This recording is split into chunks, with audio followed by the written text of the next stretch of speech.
একজন হুজুর কমেন্ট করলেন, ভাই তুমি যে এত কোরআনের বিধানের কথা বলো, তুমি কি শুদ্ধ করে কোরআন তেলাওয়াত করতে পারবা? আমি তাকে বললাম, ভাইজান ধরেন আমি শুদ্ধ করে কোরআন তেলাওয়াত করতে পারলাম, তাতে কি হবে? তাতে কি আমাদের রাষ্ট্রীয় জীবনে কোরআনের বিধান প্রতিষ্ঠা হয়ে যাবে? তাতে কি আমরা মানবরচিত বিধান থেকে মুক্তি পেয়ে যাব? তাতে কি আমাদের অর্থনীতি সুদমুক্ত হয়ে যাবে? তাতে কি আমাদের আদালতগুলোতে কোরআনের আইনে বিচার শুরু হবে? হবে না। আমি যতই শুদ্ধ তেলাওয়াত করি না কেন, কোরআনের বিধান যতদিন প্রতিষ্ঠা করতে না পারবেন ততদিন কিছুই হবে না। আর যখনই আপনি সাহাবীদের মতো কোরআনের বিধান প্রতিষ্ঠা করতে যাবেন, তখন দেখবেন মাখরাজ আর কোনো কাজে আসতেছে না।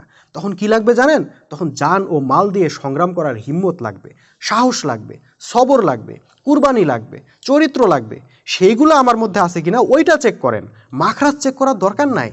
ভাই মাখরাজের জন্য তো আপনারাই আছেন, মানুষকে আপনারা দিন রাত সমানে মাখরাজ শিখাইতেছেন, কিন্তু জীবন সম্পদ কুরবান করা শিখাইতে পারছেন? পারেন নাই। এমনকি আপনারা নিজেরাও জীবন সম্পদ কুরবান করতে পারেন নাই। যদি সেটা পারতেন, তাহলে আপনাদেরকে আর কোরআন বিক্রি করে খাওয়া লাগতো না, বরং এতদিনে কোরআনের বিধান দিয়ে আপনারাই রাষ্ট্র চালাইতেন।